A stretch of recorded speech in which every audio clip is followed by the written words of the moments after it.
네, 예, 성찬에 대해서 저희들이 살펴보고 있습니다.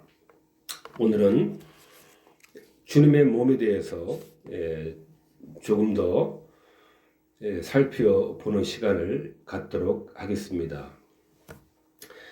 누가복음 22장의 이 성찬에 대한 주님의 하신 말씀이 잘 기록이 되어 있습니다.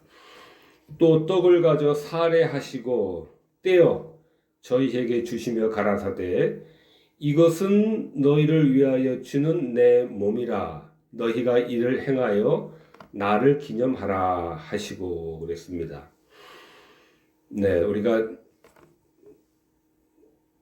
이것은 너희를 위하여 주는 내 몸이다. 원문 헬라어로 한번 읽어보면은 투토 에스틴 토 소마, 소마라는 말은 우리가 심심치 않게 들어봤을 겁니다. 이게 이제 소마가 이제 몸이라는 말입니다. 무 그러면은 소마무 토 휘페루 휘몬 디도메논, 이렇게 아마 예수님 당시에 말로 한다면은 꼭 일치하는 건 아니지만은 대략 이런 식으로 당시에 말씀을 하셨을 겁니다. 물론 이제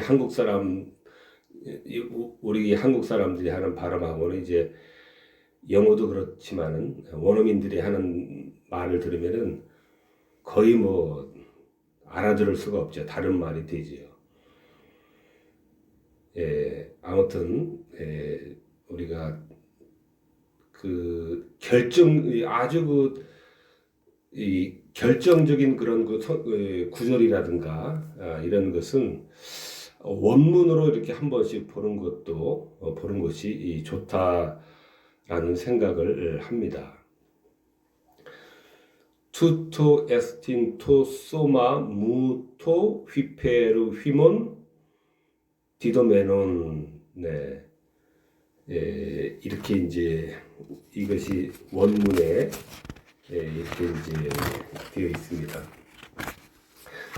오늘 제가 말씀을 한번 같이 생각을 하고자 하는 것은요, 이 6월절과 우리의 그 성찬은 이 6월절과 그 6월 연결이 아주 긴밀하게 되어 있다라는 사실을 오늘 함께 생각해 보려고 합니다.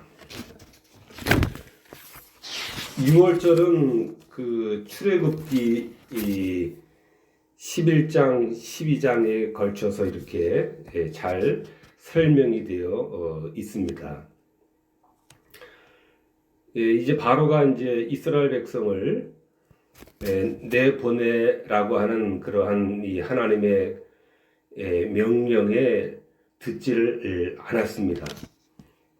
10번째 재앙, 장자의 재앙에 이르기까지 계속해서 하나님의 명령을 이렇게 듣지 않고 있다가 드디어 이제 10번째 재앙을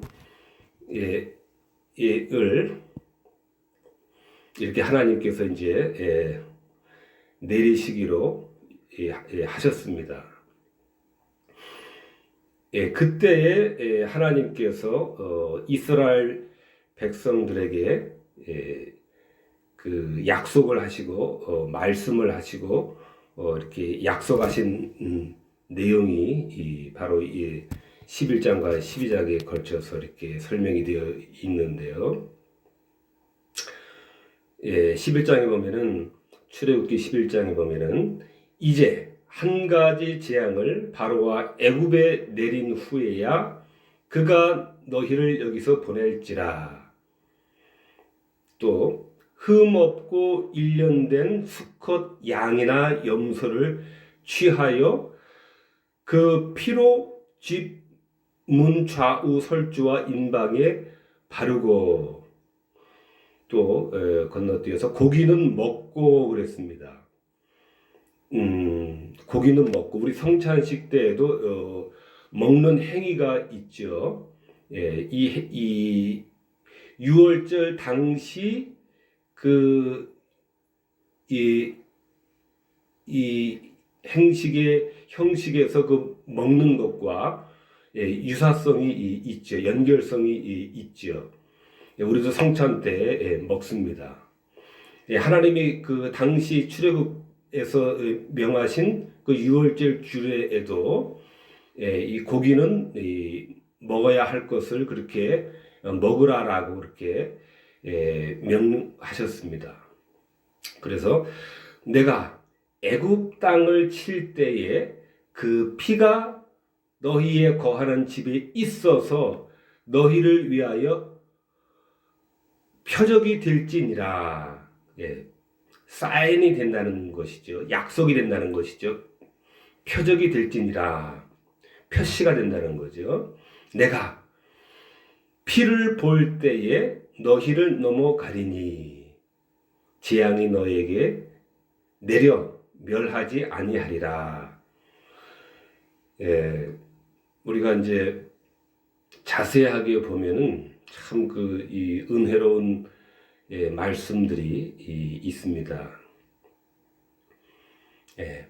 내가 피를 볼 때에 너희를 넘어가리니 참 위로가 되고 위로가 되는 그러한 말씀이 아닐 수가 없습니다.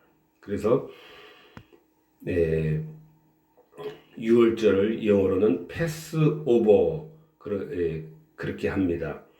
그것은 성경에 지금 읽어드린 대로 넘어간다라는 뜻입니다. 6월절 그 말 자체가 넘어간다. 하나님의 진노가 넘어간다. 애굽에는 하나님의 진노가 아낌없이 숨김없이 즉각적으로 바로바로 찾아가지만은 그러나 이 하나님의 약속을 따르는 자들, 하나님의 말씀에 따르는 자들, 1년 된 수컷 양이나 염소를 잡아서 잡는 거죠. 잡는 이유는 피를 얻기 위함입니다. 우리가 이것도 중요하게 생각을 해야 되는 내용입니다. 짐승을 잡는 것은 제사의 제물로 쓰여질 짐승을 잡는 것은 피를 얻기 위한 위함입니다. 그래서 우리가 피에 큰 관심을 우리가 집중을 해야 됩니다. 피를 볼 때에 너희를 넘어간다. 그래서 그래서 이 피를 발라라라고 할 때 하나님의 그 말씀, 그 명령을 지키는 이 자들에게는 이와 같이 재앙이 멸하지 않는 그러한 이 생명이 보존된다라고 하는 것입니다. 이것이 이제 대략적인 6월절의 내용입니다. 그런데 우리가 또 생각을 중요하게 해봐야 되는 것은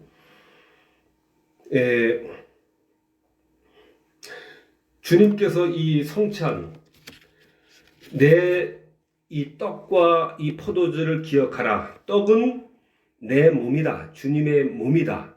포도주는 주님의 피다. 라고 하는 이것을 언제 제정을 했냐면은 6월절 그 기념 때 바로 주님께서 이 성찬 예식을 제정을 하셨다라고 하는 것입니다. 예, 그렇게 하심으로써 주님은 그 유월절 그 식사를 자신의 몸과 자신의 피로 대체를 시키심으로써 그 출애굽기에 소개된 그 유월절이 사실은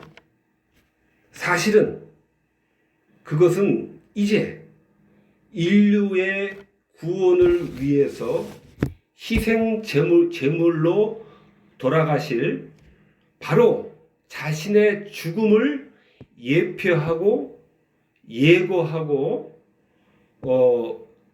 한 그러한 모형이었다라고 하는 것을 우리 주님께서는 그 유월절의 참된 의미를 자신의 죽음으로써 이렇게 대체를 시키시고 있는 것입니다.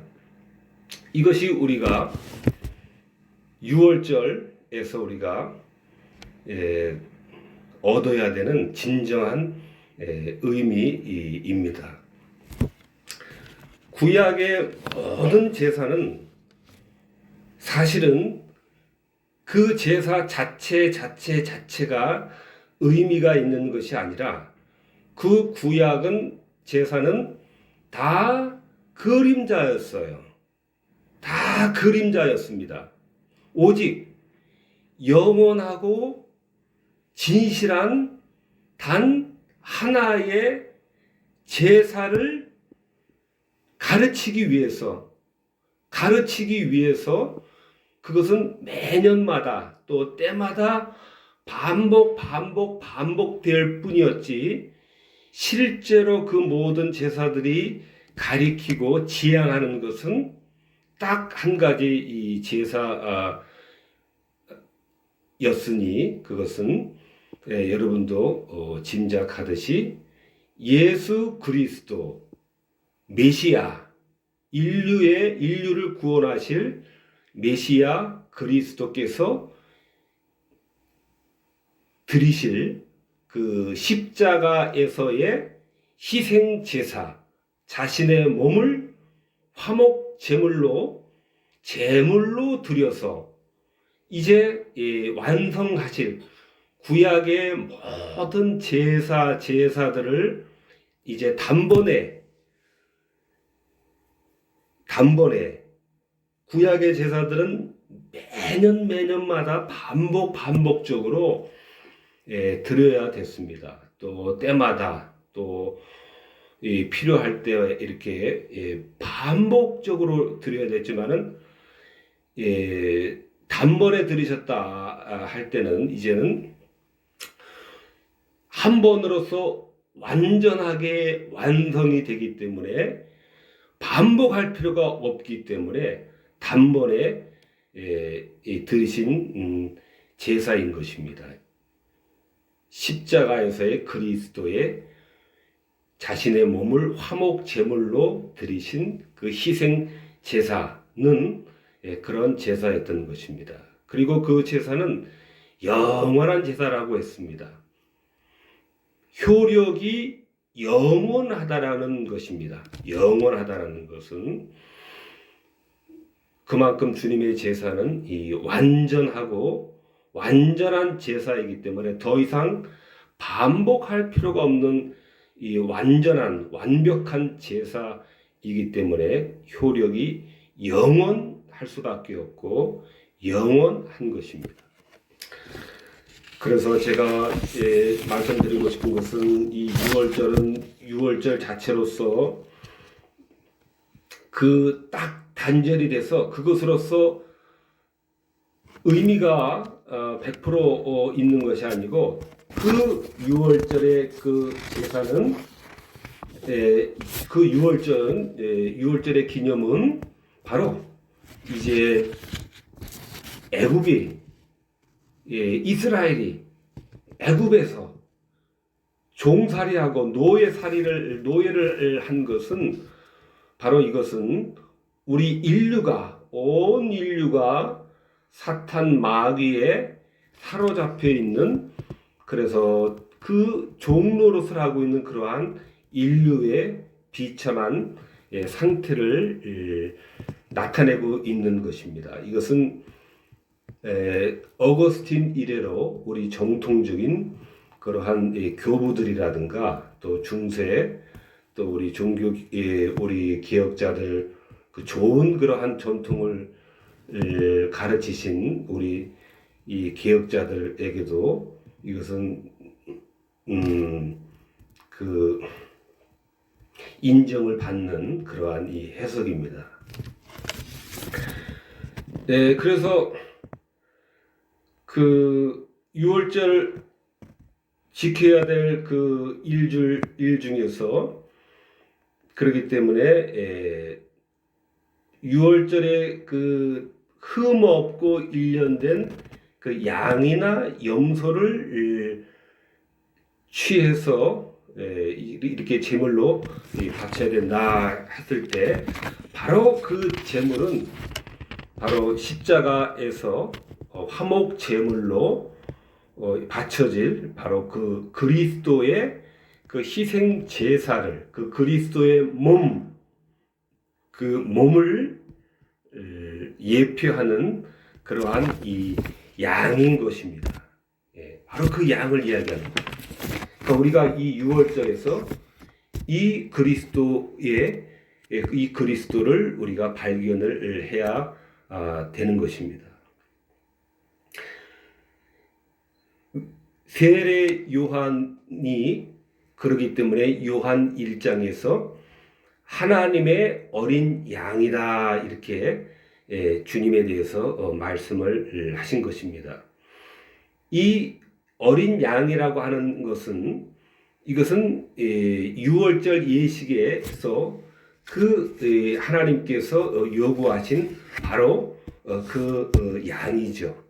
그 양에서 모티브가 돼서 이제 주님께 적용이 되는 거죠. 6월절의 어린 양은 사실은 우리 인류 죄를 속죄하기 위해서 드려지는 양인데 그것은 하나님의 어린 양, 하나님께서 준비하시고 예비하신 그 양이죠. 6월절에도 이스라엘의 구원을 위해서 양이 대신해서 제물로 바쳐질 때에 넘어갔듯이 하나님의 진노와 심판이 넘어갔듯이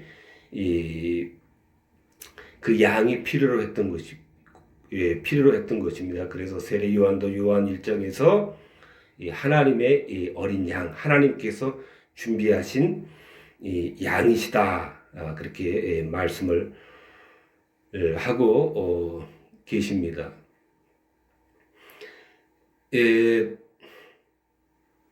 하나님이 준비하신 어린 양. 또 사도 요한도 계시록 13장에서 역시 그 어린 양에 대해서 또 이렇게 말씀하고 계시는데요.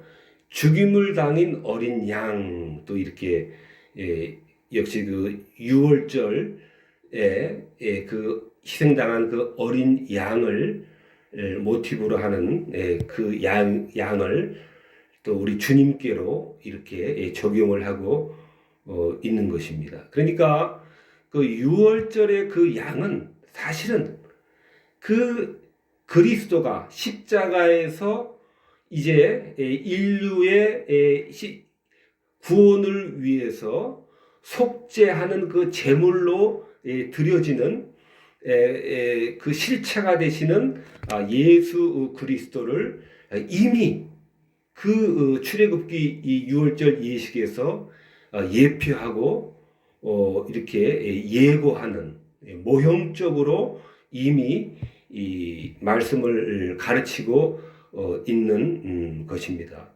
이렇게 6월절 제사가 6월절 이러한 그 의식이 바로 주님의 십자가에서의 그 드리시는 그 희생 제사로서 제사와 연결이 될 때에 6월절의 의미가 완전한 의미를 갖게 되는 것입니다.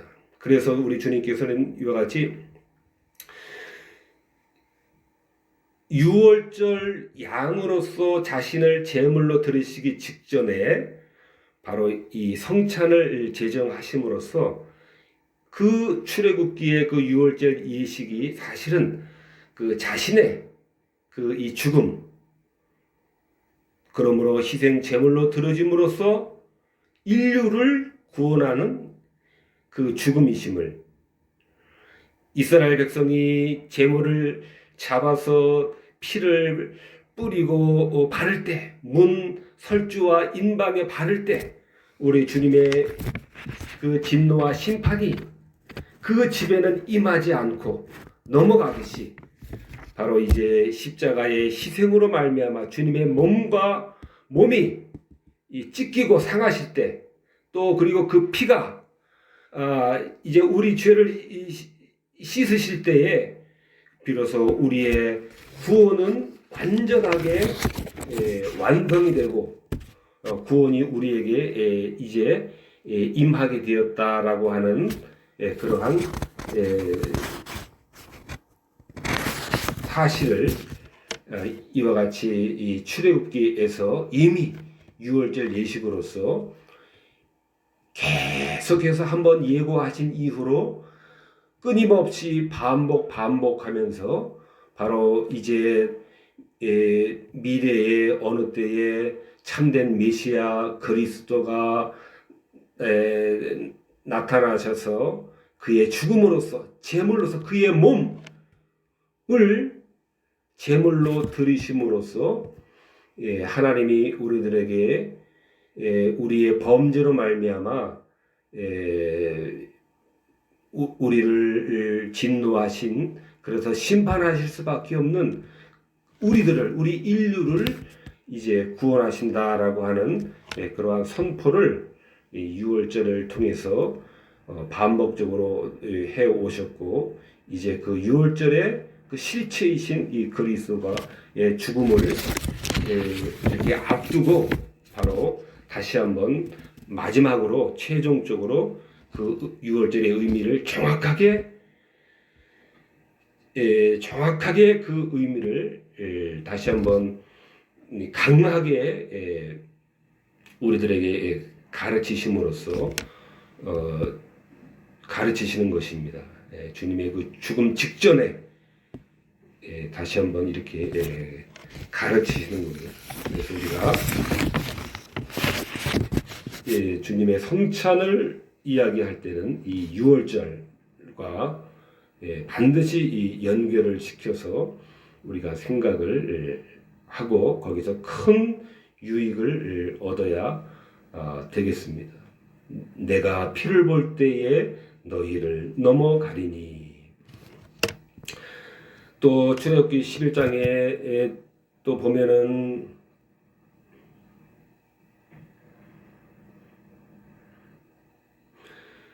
애굽 전국에 전무후무한 큰 곡성이 있으리라 그랬습니다. 큰 대비가 되죠. 애굽에는, 전국에는 모든 장자들이 다 그 첫 번째 그러한 장자들은 다 이렇게 이 심판을 받아서 이 죽음에 이르게 되는데, 전무후무한 큰 곡성이 있다 그랬습니다.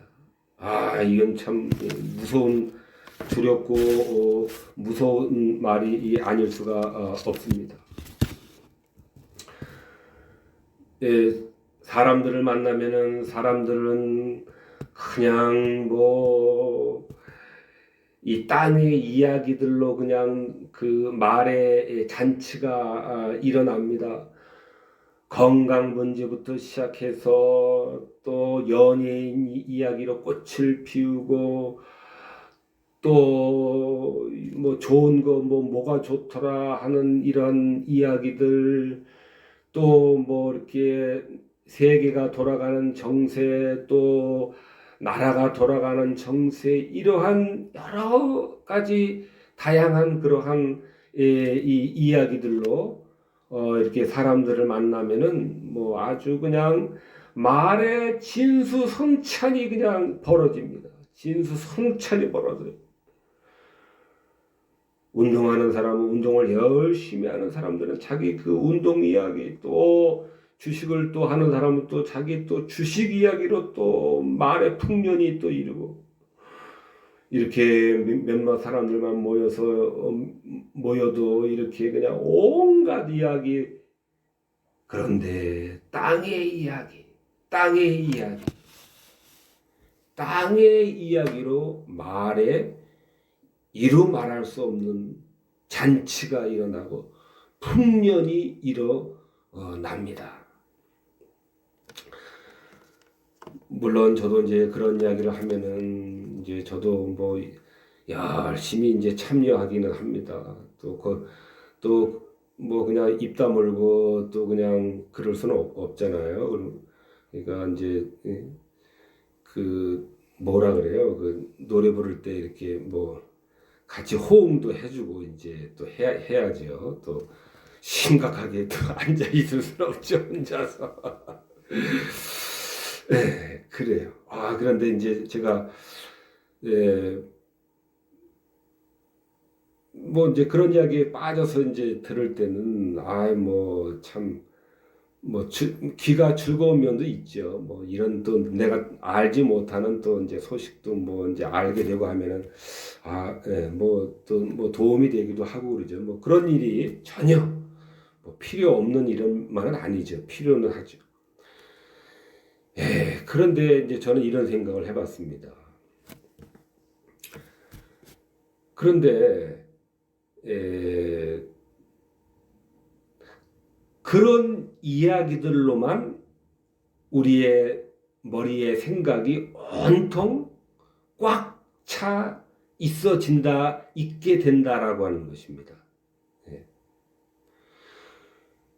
교회를 안 나가면은 빠지면은 한 주 빠져도 막 그냥 뭐 하나님한테 혼날 것 같고 하다가도 어찌어찌 하다가 한 2주 뭐 빠지게 됐어요. 그러는데 뭐 또 어쩌 하다 보니까 또 뭐 어떤 때는 또 뭐 또 한 번 빠지게 되고 이래서 뭐 3주도 빠지고 뭐 이렇게 하다 보면은 그것이 뭐 또 여상한 일이 뭐 이제 되지요. 그리고 뭐 이제 자주 빠져도 이제 뭐 이 여상한 일이 되고 합니다. 근데 우리가 이렇게 땅의 이야기들로 이렇게 뭐 한두 번, 뭐 두세 번, 뭐 세 번, 네 번 이제 이렇게 이제 하다 보면은 내가 정신 차리면 되지 하다가 어느새 자기도 모르는 사이에 온통 이제는 모든 관심사가 이 땅의 이야기들로, 정치 이야기, 경제 이야기, 연예인 이야기, 건강 이야기, 뭐 집 이야기, 뭐 그 수렁에서 이제 헤어나올 수 없는 지경에 이르게 된다라고 하는 것입니다. 하나님을 잊어버리는 것이죠. 성경을 잃어버리고 믿음을 잃어버리게 되는 것입니다. 우리가 세상의 땅의 이야기를 열심히 하고 이것 알고 저것 알고 계속 알고 하면은 그게 우리의 구원이 되고 우리의 천국이 된다면은 얼마나 우리가 참 좋겠죠. 그러나 제가 준비하면서 이 출애굽기 보니까 전무후무한 큰 곡성이 애굽 전국에 있으리라 그랬습니다. 우리가 좋은 친구 만나고 이렇게 친인척 만나고 허물없는 친구들, 허물없는 친인척들하고 이렇게 즐겁게 이 땅의 이야기들로 땅의 이야기들로만 점철되는 이러한 우리 인생의 이러한 그 즐거움을 쫓다가 마지막 날에 하나님 앞에 섰는데 아무것도 없어요. 믿음이 없어요. 믿음이 없네요. 그냥 땅에서 그냥 뭐 한 거라고는 뭐 집 사고 차 사고 애들 교육시키고 뭐 이런 것만 했지, 뭐 하나님 앞에 진실되게 성경 보고 기도하고 말씀 듣고 기도하고 이런 게 없어요. 이 땅에 그냥 일에 그냥 푹 빠져가지고 그런 사람들에게 있게 되는 일이 아니겠습니까? 전무후무한 큰 곡성. 기회가 없잖아요. 이제 기회가 돌이킬래야 돌이킬 수가 없는 위치에 이제 와 있는 것이에요. 돌이킬래야 돌이킬 수 없는 전무후무한 큰 곡성. 그런 생각을, 이러한 생각을 해 보았습니다.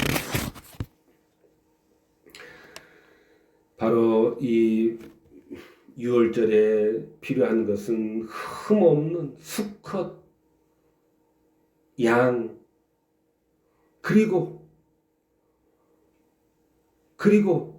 그 제물로 바쳐서 그 피를 얻어서 발라야 돼요. 뿌려야 돼요.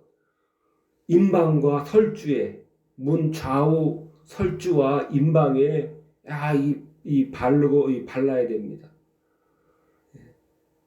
주님의 이 죄를 깨끗게 해 주시는 그 피지요. 그 피가 아니라면은 이 피는 아무런 의미가 없는 거예요. 주님의 피를 십자가에서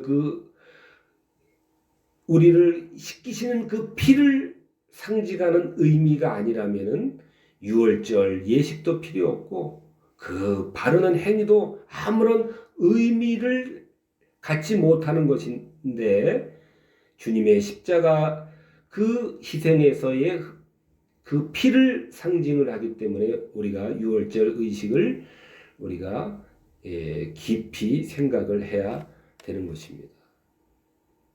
고기는 먹으라 그랬습니다. 고기는 먹음으로써 이제 주님은 우리의 양식이 되심으로써 우리에게 힘을 주시는 것입니다.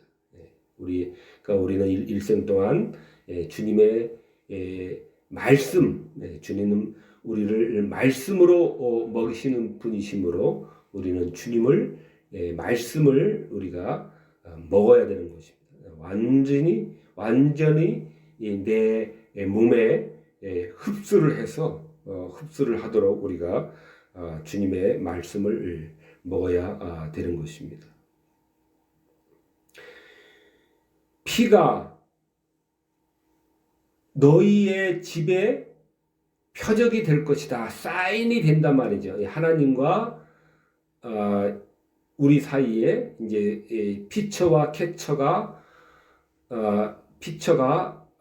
캐처가 이쪽으로 공을 던져 하면은 이제 피처가 이제 이렇게 그쪽으로 공을 던지듯이 그게 사인이죠. 하나님과 우리 사이에 이렇게 하나님이 주신 사인, 피, 그 피를 우리가 믿을 때에 하나님의 약속은 넘어가 주신다는 거예요. 넘어가 주신다. 유월, 패스 오버, 넘어가 주신다. 페사크, 원어로는 페사크입니다. 페사크. 우리가 성경에서 좀 중요한 그러한 단어들 이런 것은 우리가 원어로 최소한 그런 단어만이라도 원문 그대로 우리가 좀 알아두는 것도 유익이 있다, 좋다 이렇게 생각을 합니다. 이 페사크 말 그대로 넘어간다는 말입니다. 패스 오버, 넘어가집니다. 주님의 피를 볼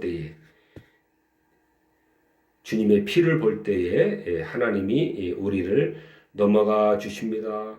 그러므로 우리가 전무후무한 이러한 그 곡성을 우리가 곡하지 않기 위해서 우리에게 필요한 것이 바로 이 주님의 피에 우리가 씻음 받는 것, 씻김 받는 것, 바로 이것이 우리에게 있어서 유일한 생명이고 유일한 구원이고 유일한 영생이 아닐 수가 없습니다. 유일한 우리의 주님의 몸과 피만이 유일한 영생입니다. 대부분의 이단들은 그 그리스도론에서 이 발생을 합니다. 그리스도 대신에 자기를 대신합니다. 대부분의 이단들이 내가 메시아다라고 합니다. 이단들이 다 예수님의 자리를 자기가 메시아다라고 이렇게 이야기를 합니다. 예수님의 자리를 다 거짓 이단들이 그 자리를 이렇게 대체를 시킵니다. 자기로 대체를 시킵니다.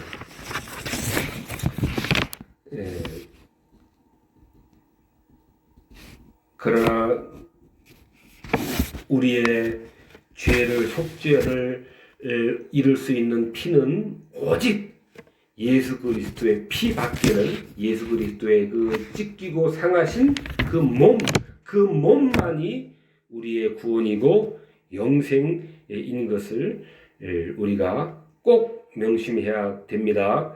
우리가 다른 곳에서 엉뚱한 곳에서 말도 안 되는 곳에 우리의 한눈을 팔거나 하면은 절대로 안 됩니다. 인터넷에 보면은 얼마나 많은 이단들이 아주 그 총출동을 해가지고 이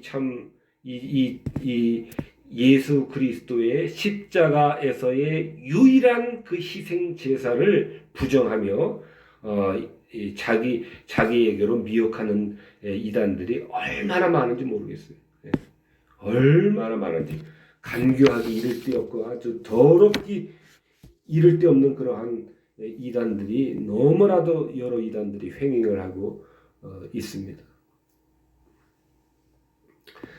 그러므로 이와 같이 이 유월절 이 예식을 바로 이것은 그리스도의 예수님의 그 희생을 예표하고 예고하는 그러한 이 사건임을 가르치시기 위해서 누가복음 22장에서도 내가 고난을 받기 전에 고난 받기 직전에 이렇게 너희와 함께 이 유월절 먹기를 원하였노라. 이렇게 유월절의 참된 의미를 주님께서 말씀을 하신 것입니다. 세상의 죄를 지고 가는 인류의 죄를 깨끗하게 씻기 위해서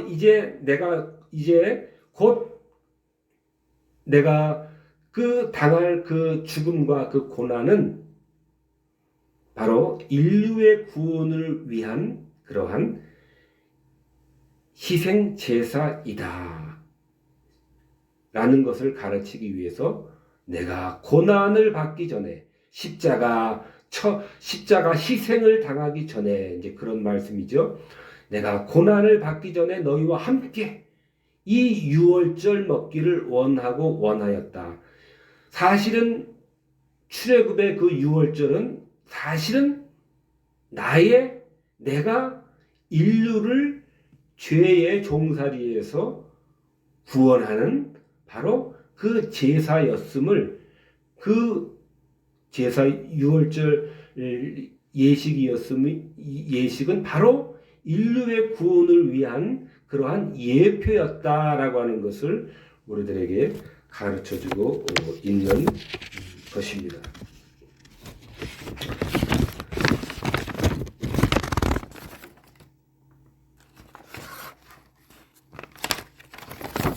네, 이와 같이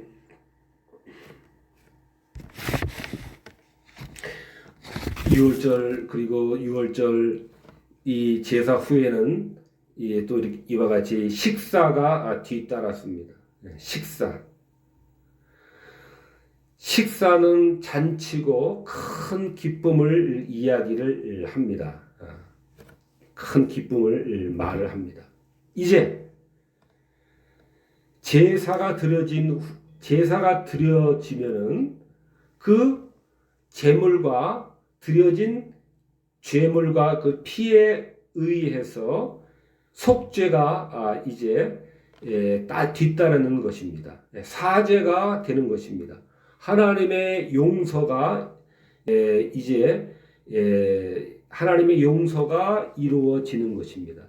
그래서 제사 후에 그 식사는 그 사죄의 은총으로 말미암은 그러한 기쁨의 식사가 되는 것입니다.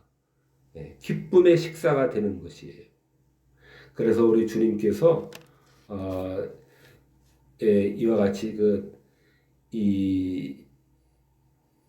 이 식사를 통해서 우리들에게 또 기쁨을 맛보게 하신 것입니다.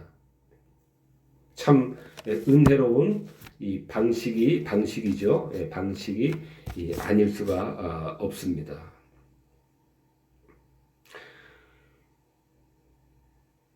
이와 같이 그러므로 우리는 이 성찬은 우리가 또 한편으로는 우리가 큰 그러한 그 기쁨을 가지고 큰 소망을 가지고 왜? 성찬은 세례와는 달리 그 차이점이 있다면은 성찬은 이제 구원을 받은 그 믿음을 감사하는 의미도 있기 때문에 그렇습니다. 그러므로 성찬을 받는다라고 하는 것은 슬픔으로 이렇게 주님이 얼마나 아프셨을까, 얼마나 힘드셨을까, 이런 생각도 참 중요한 생각이고요. 또 한편으로는 우리는 이제는 성찬은 모든 것을 다 우리들에게 이루어 주신 것을 우리가 감사함으로 받는 의미가 또한 아주 크게 있는 것입니다. 그래서 우리는 이제 큰 기쁨으로 우리들에게 영생을 열어주시고 구원을 열어주시고 또 천국을 열어주신 바로 이제 그것을 우리는 믿고 따라가는 거기 때문에 세례는 이제 통과했고 세례는 이제 통과했고 이제는 우리는 매번 성찬 때마다는 이제 우리를 계속해서 먹이시고 또 우리를 참된 음료로서 우리의 모든 목마른 것을 갈증을 날마다 해결해 주시는 참된 양식이요 참된 음료가 되시는 우리를 배고프고 목마르지 않게 하시는 진정한 이러한 양식과 음료가 되시는 그 주님의심을 우리는 확인을 하면서 고백을 하는 거예요. 매번 그것을 반복적으로. 그래서 나는 이제 이 주님의 떡만으로 주님의 음료만으로 나는 만족합니다. 주님의 이 떡과 이 주님의 몸과 주님의 음료만이 나의 유일한 참된 양식입니다. 그 무엇도 나에게 줄 수 없는 유일한 양식은 바로 이 주님의 몸과 이 주님 주시는 이 양식과 주님이 주시는 이 음료만이 바로 나의 영원한 마르지 않는 그 부족함이 없는 유일한 양식과 음료입니다 하는 것을 우리가 큰 기쁨 가운데서 받는다라고 하는 것입니다. 이것이 제사 후에 식사가 뒤따르는 것, 구약 제사에 있어서 그런 의미를 우리가 생각을 해야 되겠습니다. 또한 성찬에서 우리가 함께 나누는 이것도 떡과 이 포도주도 우리는 또한 그러므로 이제는 우리가 이 누리고 있는 것이기 때문에 우리는 그것을 또한 큰 기쁨 가운데서 우리가 또 참여하면서 또 주님께 이 감사 해야 함으로 우리가 또한 참여를 해야 되는 것입니다. 그래서 성찬을 유카리스트라고 하는 건데, 유카리스트 뜻이 이 감사하다 하는 그러한 의미가 있는 것입니다. 감사함으로 이제 우리가 받는 것입니다. 우리를 몸과 떡과 그 포도주를 통해서 우리들에게 영원한 양식이 되어 주셨기 때문에 우리는 그것을 감사함으로 우리가 받는 것입니다. 감사하면서. 네, 오늘은 성찬에 대해서 우리가 유월절과 반드시 연결해서 생각을 해봐야 될 것에 대해서 오늘 잠시 생각을 해보았습니다. 기도하겠습니다.